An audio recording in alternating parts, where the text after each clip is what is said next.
slide. So, this is the laminar flame speed plotted versus equivalence ratio, right, for two syngas mixtures.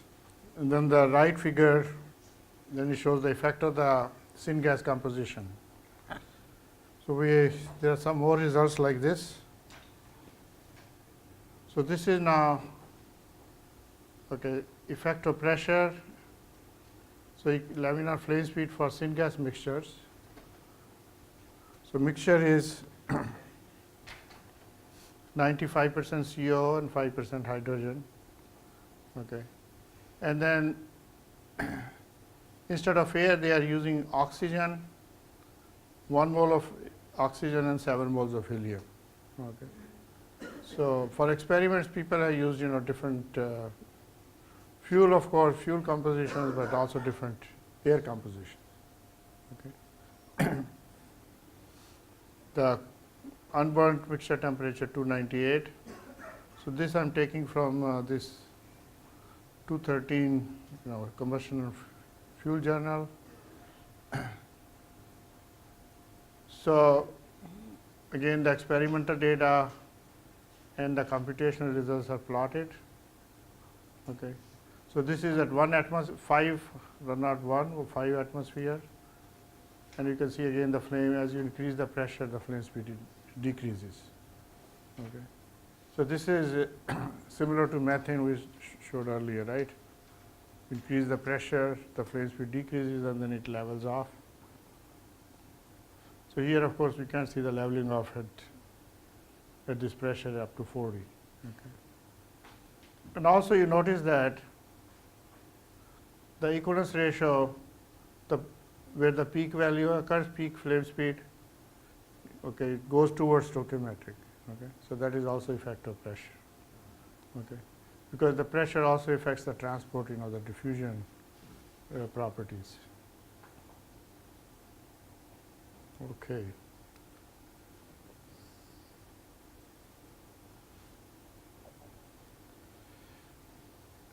Here, similar result. Now, the fuel is mixture of hydrogen and natural gas. Okay. This is from a different paper. So, basically showing the effect of hydrogen on the flame speed. Okay. Again, the flame speed is plotted versus equivalence ratio. Okay. So, 100% hydrogen is this. Okay. So, 0% natural gas. This is the for 0% oxygen hydrogen. So, it's all natural gas. Okay. So, that's a very typical behavior with equivalence ratio, right? Okay. Somewhere around 1.05 it has a peak value. And then now as you increase the amount of hydrogen, okay, you go from 0% okay, to 20% and then 40%, this is 40%, okay, and then 60, 80 and 100. Okay. So, you also notice that as you increase the amount of hydrogen, okay, so what happens to the peak value? Okay. Peak value shifts towards the richer mixture. Okay. So, again this is experimental data as well as they did computational results. They got computational results using two different for some condition there is two sources of experimental data, Leckie law and then Lamoury. Okay. So, flame speed increases, flame thickness is not shown here. Okay. Flame thickness follows this behavior. D is here the diffusivity. Okay. Instead of thermal diffusivity, mass diffusivity. Flame thickness decreases with hydrogen addition. Y-axis is SL, sir. Sorry? Y-axis. Oh yeah, SL, yeah. Because it's taken from a paper, so whatever you're using and plotting that. Okay. Yeah, that's SL. One more result showing some different effects. Here it is the effect on Cp and thermal conductivity. So, effect of Cp and thermal conductivity. So, here we have again the laminar flame speed. Okay. For some reason they are plotting in terms of millimeters per second. Okay. So, this is for hydrogen air flames. So, flame speed.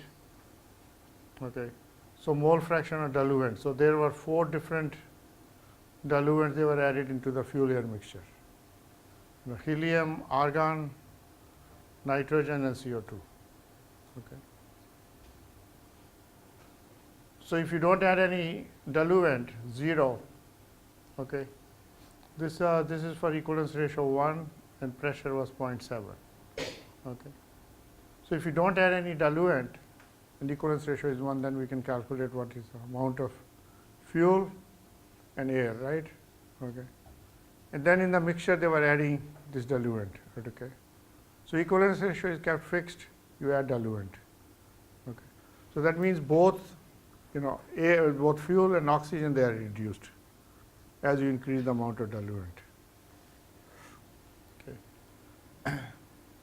So, as you add, for example, CO2, okay, flame speed decreases a lot. Actually, you can extinguish the flame just by adding CO2. Okay.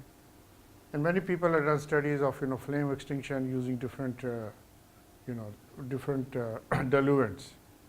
Okay. It's related to flame suppression as well as fire suppression. Because for fire suppression, you want to see what is the effect of various fire suppressants, okay, on the laminar flame speed. Okay. So, yeah. How do we keep the equivalence ratio constant? So, but it will be when very mole fraction of the diluents, maybe Oh yeah.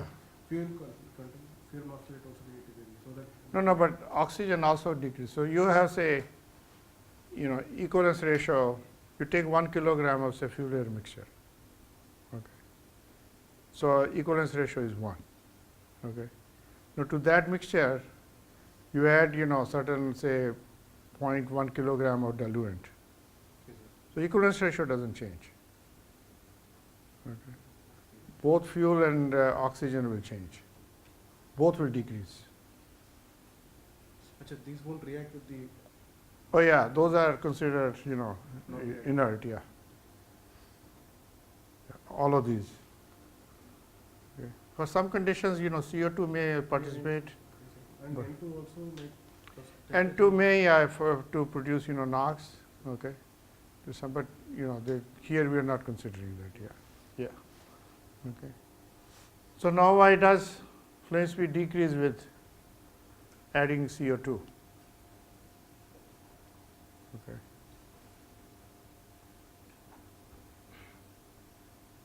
So what will be the guess?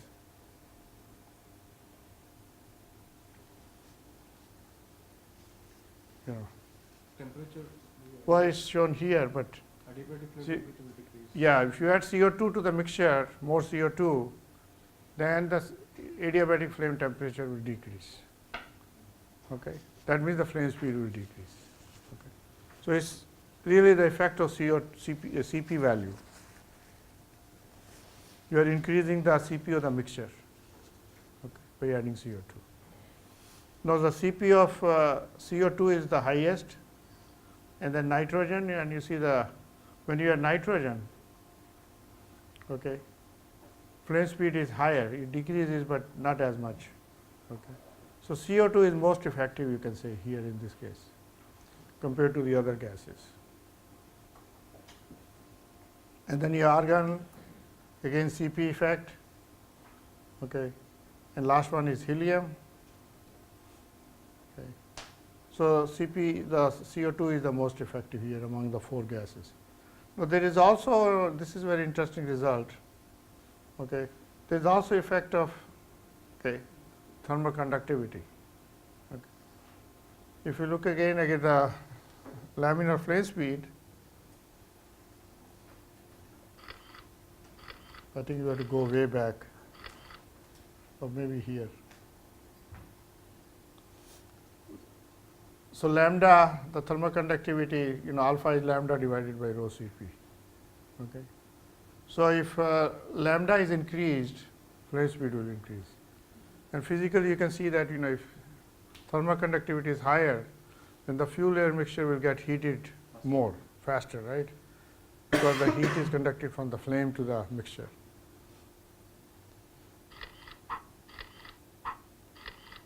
Some slight making noise. Oops.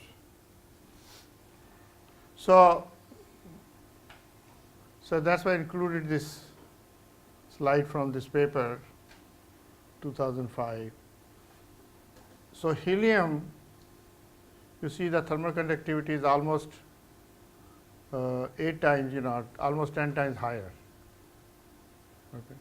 The flame speed goes like square root of the thermal conductivity. Okay. So that's why I think helium and argon, okay, they are both monatomic gases. So Cp value is almost similar. Okay. So here, Cp of argon is very close to Cp of helium. So why the argon flame speed is higher? The helium, for helium case, flame speed is higher because of this thermal conductivity effect. Okay. So the one takeaway is that the transport properties, have a strong effect on the flame speed. You can control the flame speed by adding some diluents in the mixture. The same we can extend it to H2O vapor also. H2O, yeah. H2O has very similar CO2 because the Cp values are very, Very similar to CO2. Okay. So if you add moisture, add water. Okay. And I think even for reduction of NOx, people have tried to, okay. Of course, fire, you use H2O, right? Fire extinction. Okay. A lot of people have done studies with CO2 because in spacecraft you can't use water, so they can use CO2 as a effect. And also, like before that, they used to use certain chemicals. I don't remember the names. Okay, for fire suppression. So now those chemicals have been banned. There was a Tokyo agreement, okay, because they were contributing to the greenhouse gases. It may be CFC or some other variation of CFC. Those chemicals are banned, because of that. So then a lot of research was done here. Okay, what will be the alternative fire suppressants? Okay. So I can show you some of those results on fire suppression or flame. So a lot of people have done this laminar flame studies to see which is an effective fire suppressant. Of course, you cannot directly relate to that, but of course it gives you pretty good idea about the various, the effectiveness of various fire suppressants. So let me pull this out for a minute.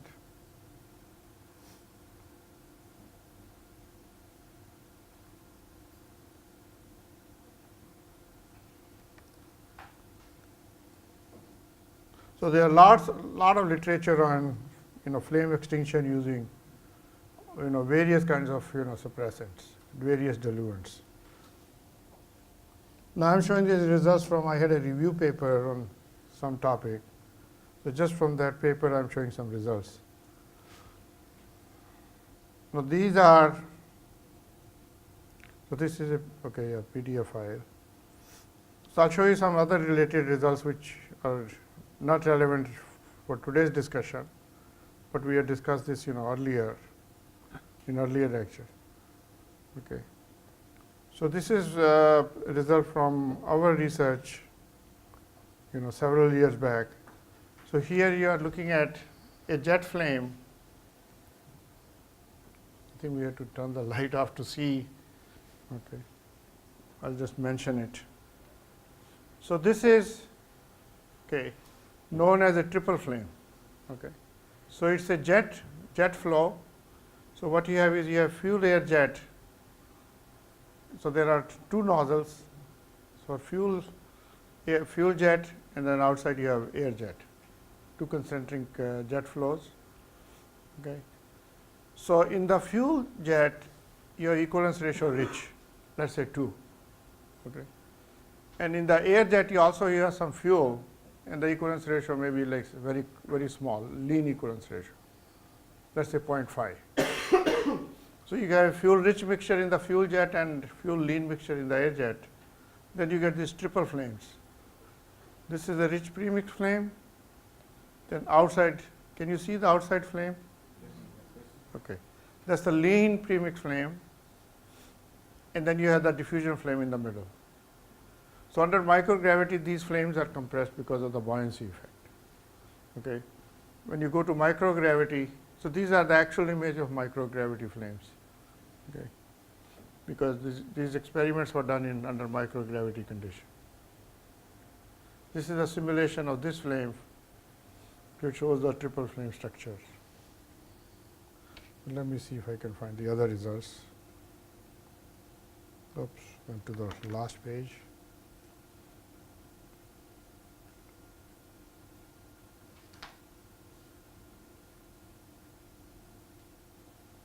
Let me get rid of this side.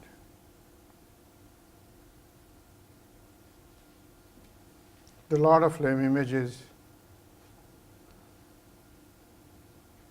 Let me show some extinction results.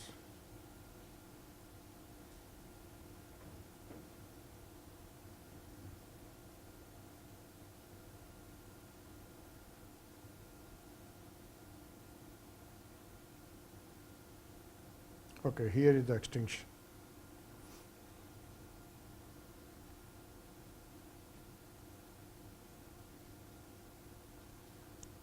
So not many results, just some summary of some results. So this is like a typical result people report. Okay. So here you have the normalized burning velocity. So here they are using burning velocity, okay, which is same thing as flame speed. So it's normalized, with respect to when you have 0% CO2, okay, in the mixture.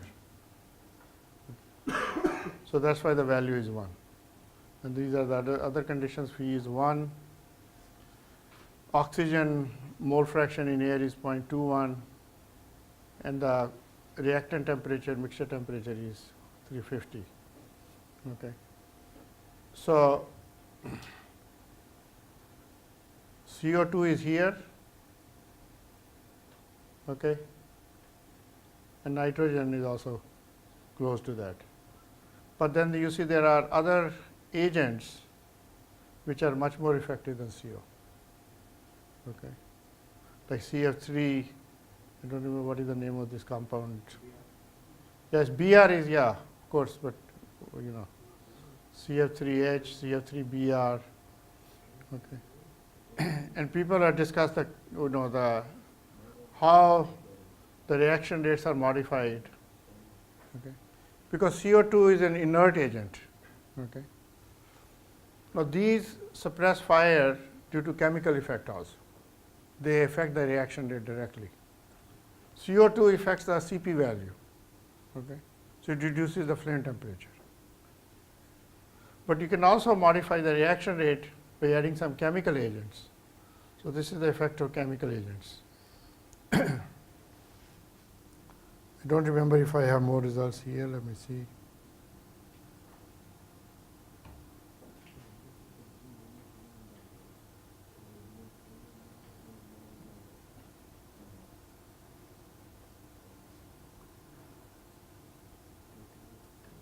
Now for non-premix flames, okay, obviously non-premix flame, there is no flame speed to study extinction.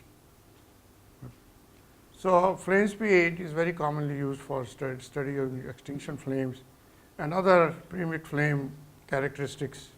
So flame speed is a very important parameter. Okay. For diffusion or non-premix flame, okay, they look at other parameters. So here, I think probably this is not the right place to discuss this. Let me see. Sir, Yeah, the chemical which you said it is banned, it is CF3BR. yeah, that's one of them. Sure. Yeah. Yeah, CF3BR.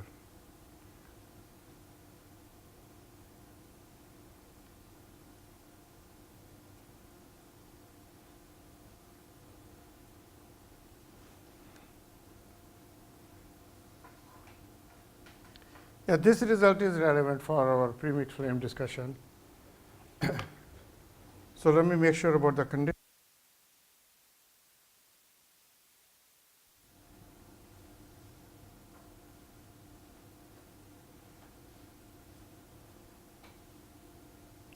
So these are non-premix flames. Okay. So flame is established by having a fuel mixture here, basically fuel actually. Okay, but no air inside this nozzle here. So air is outside. Okay, then a flame is established at this burner. Now we add CO2. Okay, in the fuel stream. Okay. So without CO2 is 100% fuel, and then we add, I think it's 15% and 30%. So no CO2 addition here. Okay, even without CO2 addition, the flame is slightly lifted. Okay, it's not at the burner.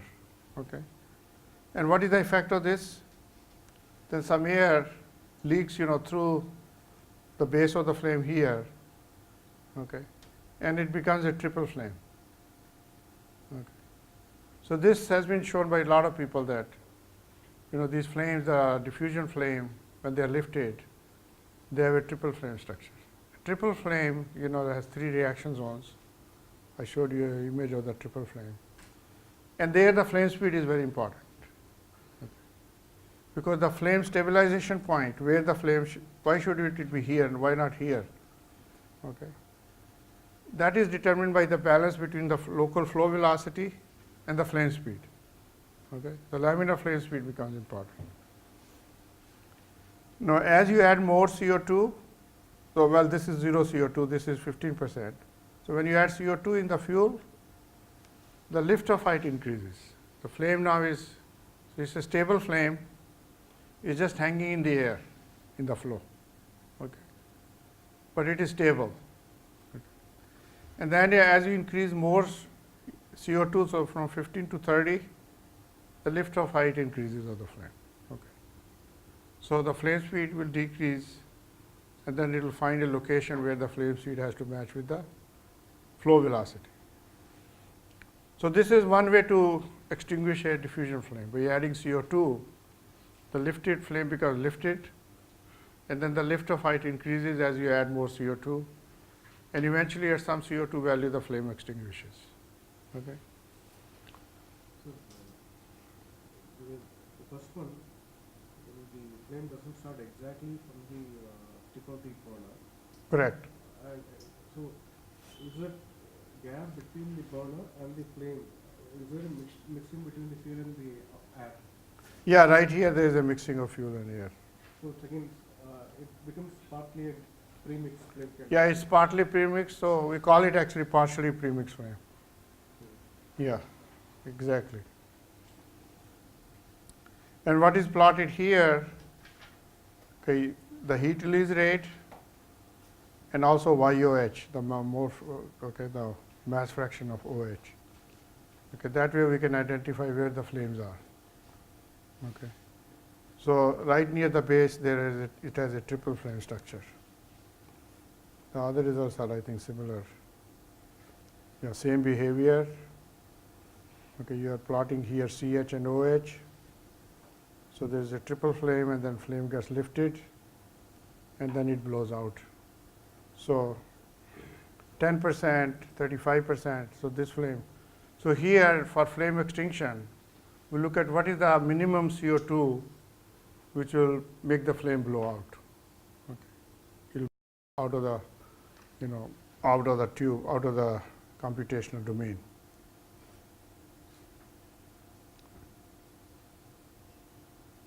So this is the overall result. The lift off height. So lift off height means where the flame is stabilized from the nozzle. Okay. So the distance between the nozzle and where the flame is stabilized. Okay.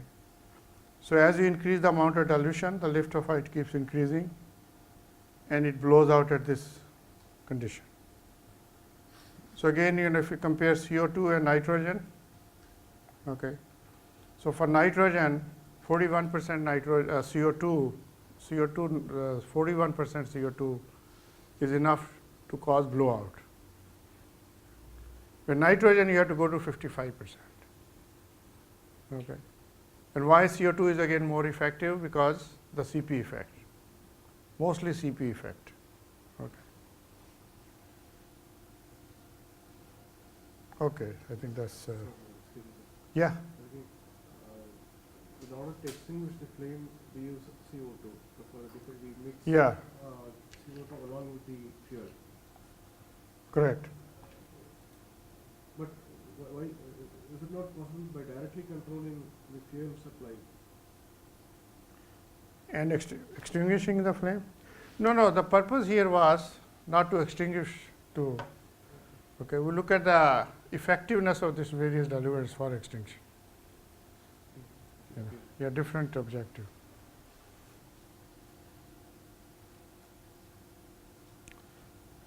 And then here we looked at, also whether you should add the diluent in the fuel stream or in the air stream, effectiveness. Okay, so it was different depending on the, flame conditions. These are similar results. Then we looked at the effect of fuel for different fuels. Okay, what is the minimum CO2 required for blowout? Like in this case, it's very difficult to blow out acetylene flames. Acetylene flames, the flame temperature is higher. Okay, so you need a lot more CO2 to blow out, to extinguish a, acetylene diffusion flame. These are some images, but okay, so I'll go back to the presentation slide. Okay. So this is the effect of diluents on the laminar flame speed. I think this is the last result here. Now I'll briefly discuss some more advanced topics. Okay.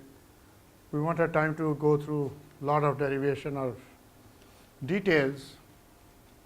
So these phenomena, they are all related to the premix flames. Okay. Most of them are related to premix flames. Okay. And these we call as the limit combustion phenomena, like ignition, extinction. Okay. Those are limit combustion phenomena. That means also that the chemical kinetics effects are very important when the combustion is happening at the extreme conditions, okay, or limit conditions. So some general definitions. So ignition is defined as the initiation rapid exothermic reactions. Okay, that means release of radical species, formation of radical species, and then oxidation reaction. Okay, leading to the appearance of a flame in a so it may be auto ignition or external ignition. So when an external source such as a spark, or it could be auto ignition in a compression ignition. The detailed processes, of course, will be different, whether it's a external ignition or auto ignition. Okay. Obviously, it is important in many different applications, including fires. Okay. And of course, in gasoline engine, diesel engine, furnaces, gas turbine, you want very controlled ignition.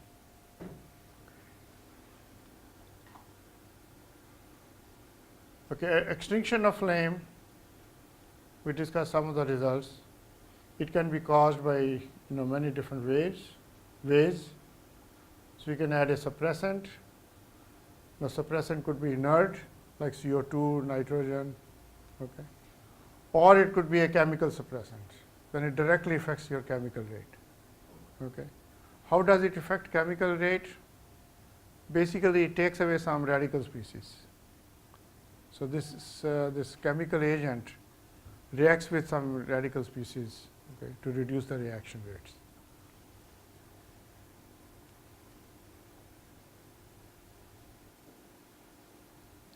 Then there are agents like some materials which increase the reaction rates also. Okay. So through inert or chemical suppressants, you can also extinguish the flame passing through tubes of small diameters. And this is the basic idea for designing flame arresters. Okay. Or causing blowout by increasing the velocity. So here I was showing, when you add CO2, the flame lift-off height increases and it blows out. You can also do that by increasing the jet velocity. As you increase the jet velocity, flame will be lifted, and then lift-off height keep increasing until it blows out.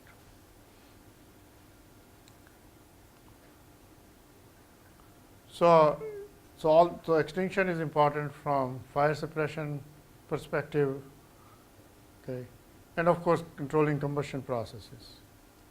A lot of times in a real devices, the flame is lifted and then it blows out. Okay, so that's a very important phenomenon. Whenever you design premix flame systems, so you have to know what are the flammability limits. Okay. There is a high equivalence ratio, which is called the rich limit, and there is a low equivalence ratio, where the flame speed will almost go to 0. Okay. You cannot sustain a flame. Okay. So you can do simple experiments to determine your flammability limits. Okay. For natural gas, typically what are the flammability limits? Okay. The lean is about 0.6. Okay. The rich is like something like maybe 1.7, 1.8. Okay. So those are the flammability limit. And of course they will be, they will vary with temperature, other conditions. Okay. So when you report the flammability limit, those are at very, controlled or standard conditions. Okay. And when you study these phenomena in detail, though, you'll see that they are highly transient in nature. Okay. But some of the phenomena you can just get some initial results by using the energy balance. Okay. Like people have done, study on ignition, they can find what is the minimum ignition energy, which will cause, combustion or the flame. Okay. Because initially, if you have a mixture, you put an ignition source. Okay. So there will be hot zone, right, where you put the ignition source. But there is a heat loss due to conduction there. Okay. But there is also heat gain due to chemical reaction. Okay. So if the heat loss due to conduction, exceeds the heat gain, you won't cause combustion. Okay. So just using the energy balance, you can calculate what is the minimum ignition energy to start combustion. Okay. So you can do you can get some preliminary results, some estimates using this energy balance. So here I'll show one example.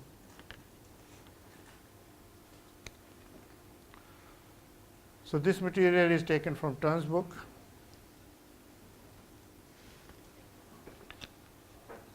But similar material you can find in many combustion books. So here we make an estimate for the minimum quenching distance. Okay. So the basic idea is if you have a flame propagating in a tube. Okay. So if I take a tube,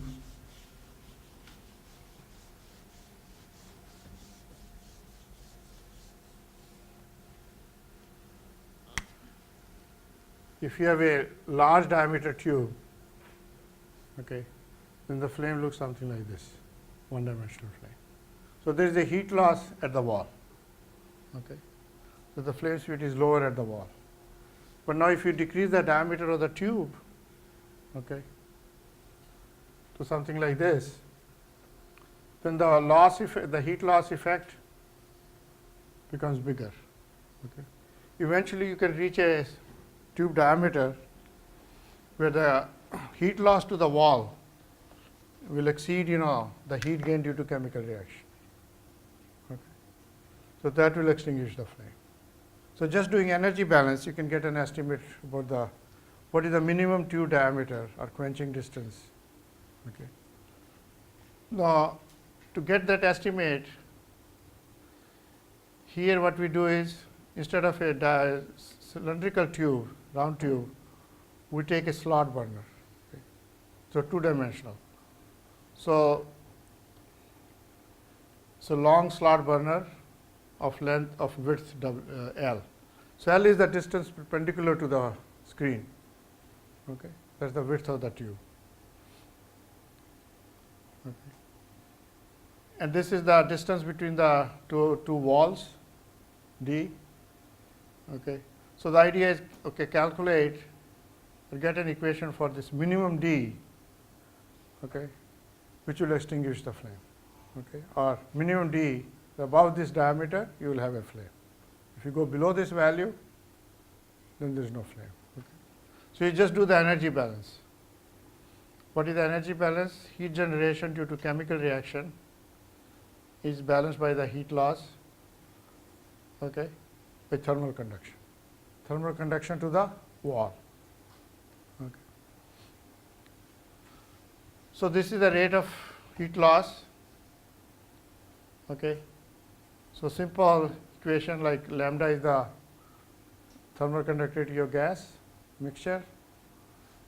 Okay, so lambda times dt dx, that's the heat loss at the wall, right?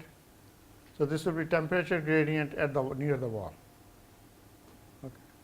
And you can imagine how the temperature will vary, okay, in this direction. It will be, peak value will be in the middle, and then it will decrease. Okay. At the wall, you will have wall temperature. Okay. So wall temperature it may not be the unburned mixture temperature.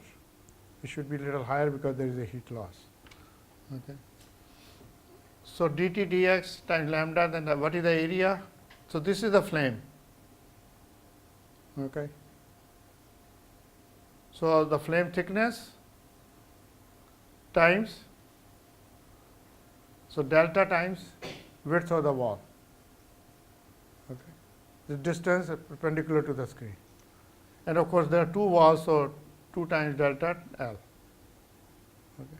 So that's the area for the heat loss. And this is we have discussed okay, last 2 days, today also. This is the reaction rate or the mass, the consumption rate of fuel per unit volume. I didn't put those 3 3 primes. Okay. So this is the consumption rate of fuel. What is delta SC? Okay. See some people falling off because of the lunch. Yeah, that's the heat of combustion or the heating value of the fuel, you can call. Okay. So you see, just doing energy balance, it makes a lot of sense. So this is the fuel consumption rate per unit volume. So you multiply by volume. Okay. And what is the volume? Volume of the flame. Okay, that's where the reactions are going on. So this volume is simply delta times L times D. Okay. It's a rectangular geometry. Okay. So this balances this. Now difficult part is how do you estimate dt dx? Yeah. How did you get this volume V into delta L? So delta L is changing in length? No, it's not changed. Delta is the flame thickness. So this distance is delta. L is perpendicular to the screen, And what else? D is this distance. Okay. Distance between the walls. Okay. So this we have to estimate, because we are not really looking at solving differential equations for this. Okay. So we approximate this by using, because we know these two temperatures, the flame temperature, okay, adiabatic flame temperature, and wall temperature. Wall temperature is still unknown, but later on we will assume that that's equal to Tu. Okay. That's an estimate. Okay. So dTTx is then the wall temperature. So this is a negative value, right? And now what distance we should use for delta x? That's again an estimate. Okay. The maximum distance will be d over 2, right? So they say, okay, let's use b, which is probably more than 2. So, okay, it's fraction of diameter, this d. Okay. Maybe it says, 0.3 times d. Okay. So keep this as a like a parameter. We can vary the value of b. So using this here, okay, we can get an equation for d. Okay.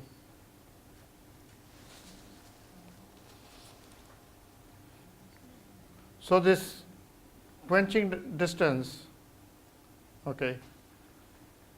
So if the thermal conductivity is higher, obviously quenching distance, okay. No, it's not that obvious that it will increase. Okay, let me think more about that. But anyway, it's okay. So it has the flame properties as a function. So distance, quenching distance as a function of the flame properties. Okay. Now, in this equation, if you plug in the other parameters, okay, it can lead to, so all you have to do is plug those some of the values. So you have the equation for fuel consumption rate and heat of combustion derived earlier. So look at the earlier slides. Okay. Excuse me one second.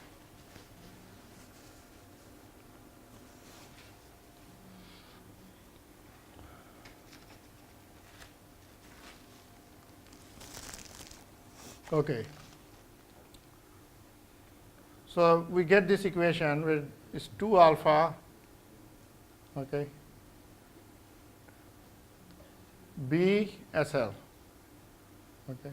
This we are using from the earlier results, right? Okay. So you see this D is almost like 2 alpha over SL. Okay.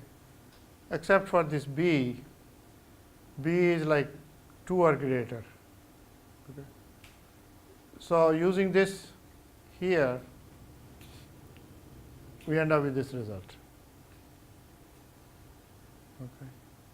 The D is related to the flame thickness. Okay. So all we are doing is replacing this SL by this equation in here. Okay. So what it tells you is that B is always greater than 2. Not 2, greater than delta flame thickness. Okay. So what is the main takeaway? That the quenching distance is related to the flame thickness. Okay. So flame thickness is important for quenching distance also. Minimum quenching distance or diameter.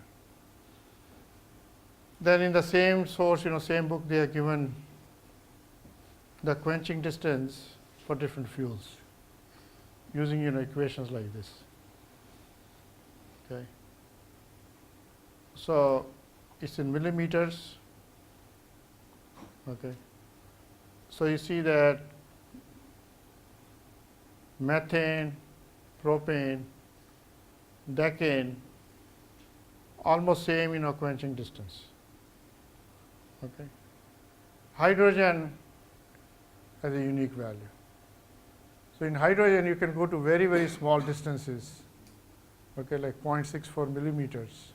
Hydrogen flames are more difficult to extinguish because the flame speeds are higher. Okay. So it's 0.64 and the flame thickness is smaller. Okay. These are some other properties. I should show you this graph which we discussed earlier. This graph. So this is the flame thickness and this is the quenching distance. So it's related to the flame thickness, but it is higher than the flame thickness. Okay. Qualitatively, it varies similarly with this equivalence ratio.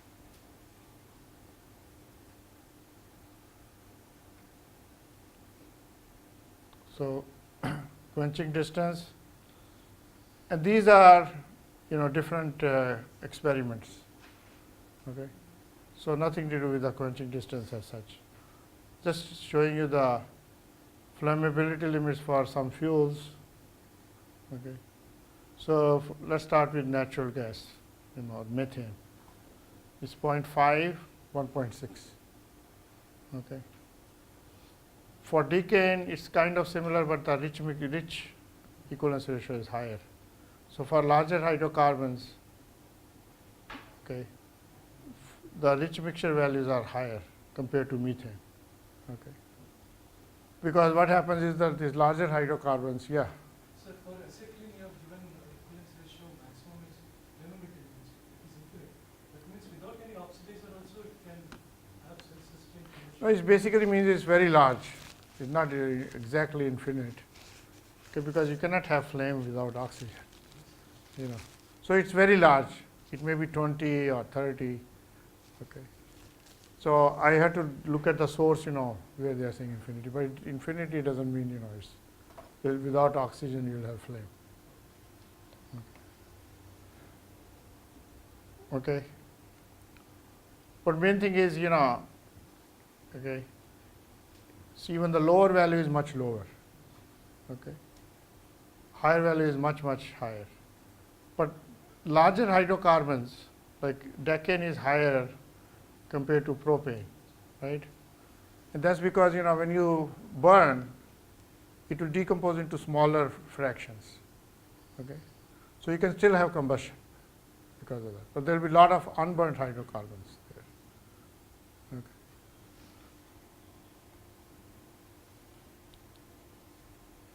So you can report the flammability limits in terms of equivalence ratios, minimum and maximum, or you can look at the mole fraction of fuel. Okay. So 2.45%. So infinity, of course, will give you 100, but again 100 cannot have a flame. These are the stoichiometric values. So those you can calculate very easily.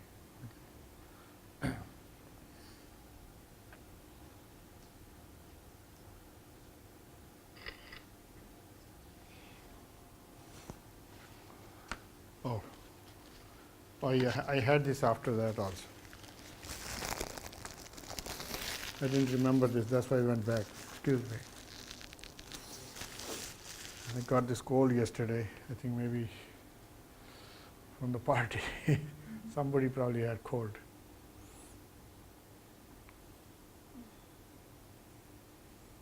Okay.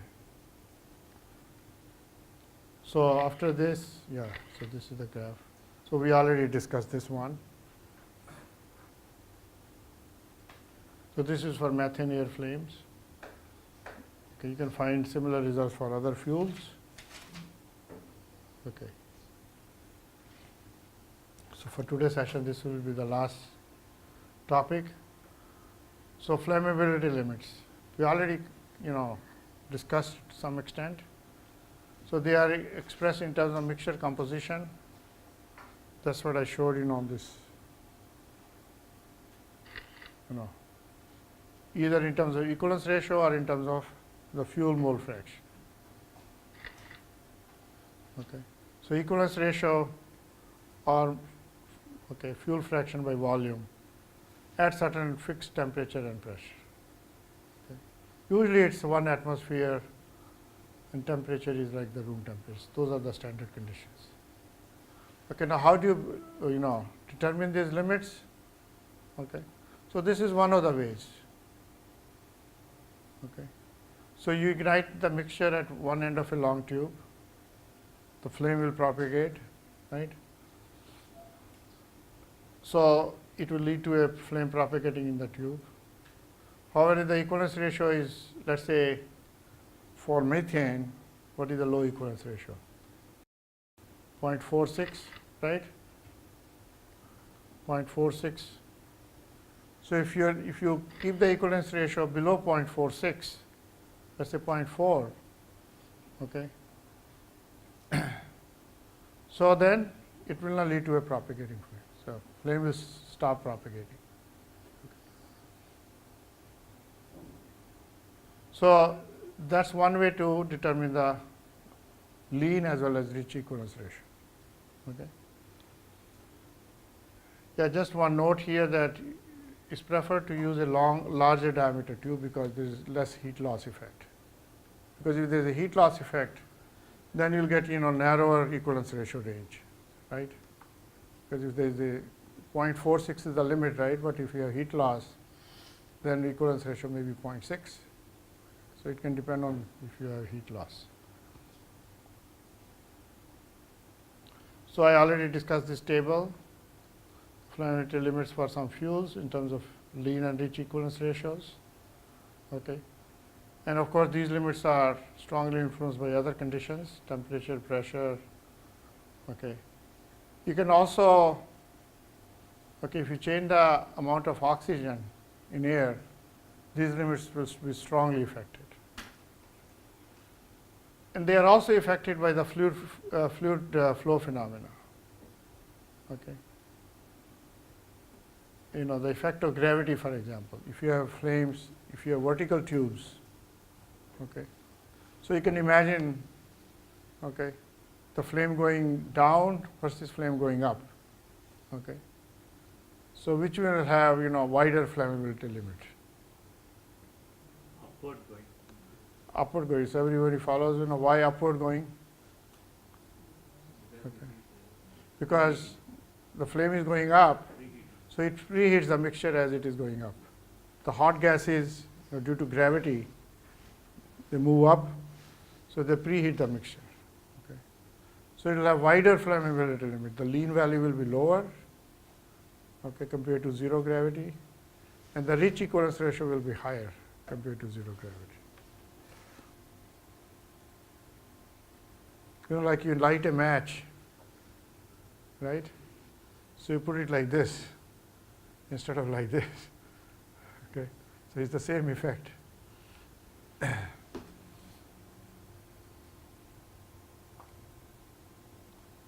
So there is a graph here. So therefore, the lean is lower for upward propagation, leaner or lower. Yeah.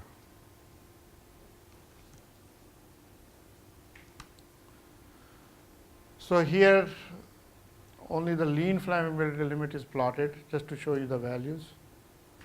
So this is the minimum amount of methane in air. Okay. So this is the lower flammability limit versus pressure here. Okay.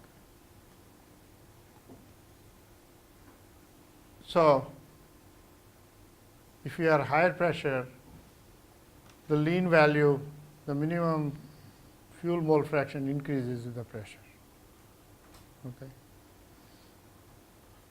So this is a zero gravity case with pressure, and then you can see upward propagating has leaner values, smaller equivalence ratio compared to the downward propagating.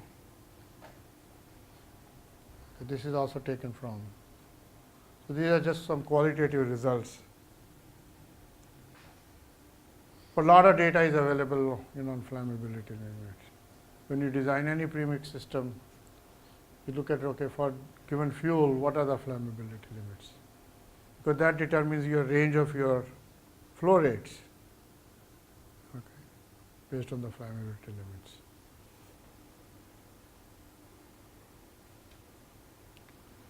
Okay, now these are more advanced topics. So let's take a break, a little earlier break, and then we'll continue after the break and discuss some of these topics.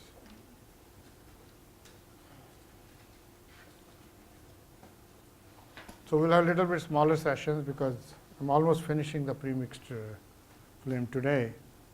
So tomorrow we'll take the non-premixed flames. Okay, so I didn't want to start non-premixed flames today.